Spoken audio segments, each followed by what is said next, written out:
Okay. If you look at scripture, Christ said, I am the way and the truth and the life. So he is the only means of salvation, ultimately.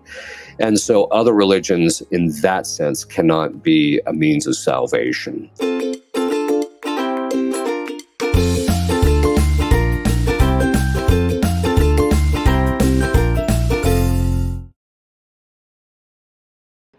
This is hot topic nowadays, Father. How should Catholics interpret Pope Francis' recent statement in Singapore, where he said all religions are path to reach God? Well, that's a pretty loaded question. So you're asking me to get myself into trouble here. I'm just going to tell you. I'll tell you what the tradition has always said. Okay. If you look at scripture, Christ said, I am the way and the truth and the life. So he is the only means of salvation, ultimately. And so other religions, in that sense, cannot be a means of salvation. The church has also said that the Catholic Church is the only divinely established means of salvation. Now, that doesn't mean that non-Catholics can't be saved.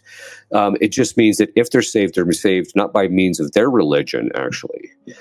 In spite of it, in fact, they're saved by means of the Catholic Church. So if they receive actual grace, it comes by means of the Catholic Church. And there are, and we do know that there are times when that it's possible for non-Catholics to be saved. But again, there has to be invincible ignorance and things like that. All of that stuff is actually laid out, even in the newest catechism, but it's actually been laid out in church documentation and stuff like that. So I don't see personally how that is reconcilable with the entire tradition of the church, with revelation, or with any of that.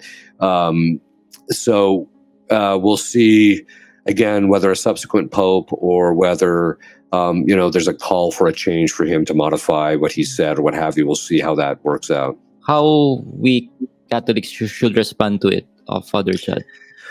Well, I always just tell, when people ask me, I just tell them, well, that's not what the church has always taught. And then I just leave it at that.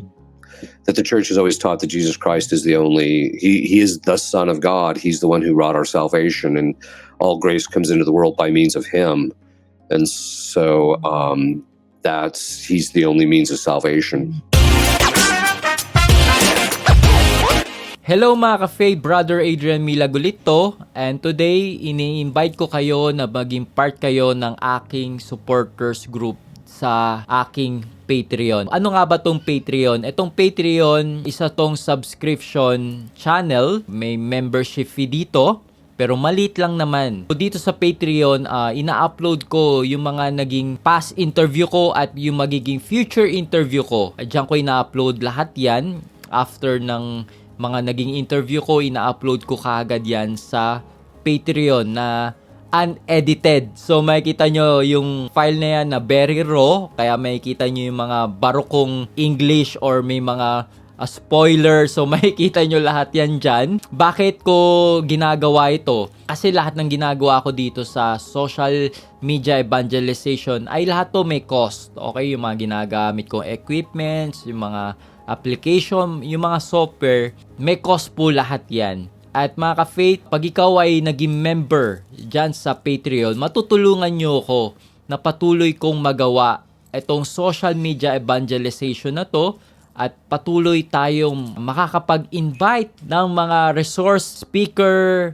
na alam ko na sobrang makakatulong sa inyong Catholic faith. Yung mga lodi natin sa Catholic world, you know who they are. At I hear you. I am trying to reach out sa mga kilalang Catholic speaker na yan at mga resource person na yan. At even those people na alam natin na sobrang ma-inspire tayo sa kanilang Catholic faith. Kaya mga ka-faith, alam nyo, yung tulong nyo sa akin pag naging member kayo ng aking Patreon, it will have an eternal effect sa mga nanonood dito sa ating channel, sa aking channel. Siguro marami nagtatanong, Adrian, so ibig sabihin yung mga interview mo ay hindi namin mapapanood sa YouTube? Mapapanood nyo lahat yan ng libre. Kaso ang problema kasi, hindi ko siya kayang i-upload ng sabay-sabay kasi nga ini-edit ko pa yan. Kasi kaya nga pre-recorded at yung pag-e-edit ay hindi siya madali, medyo matagal siya. Sa dami ng mga na-interview ko ay hindi ko siya kayang sabay-sabayin. Kasi nga, hindi lang naman ako content creator bilang isang Katoliko. Isa din akong magulang at asawa at marami pa akong role na ginagampanan. At itong ministry na ito, sa ngayon ay one-man team ako. Ako lahat ng gumagawa dito. Kaya in the future, kung maraming magsusupport sa akin dito sa Patreon, maybe we can hire editors or mga bagay, mga task na mas mapapadali yung ginagawa ko dito sa social media evangelization. So mga ka-faith, I invite you to be part of my Patreon group at sobrang tatanawin ko yan ng utang na loob at sobrang matutulungan nyo ako sa ginagawa ko dito sa social media. Maraming salamat. God bless.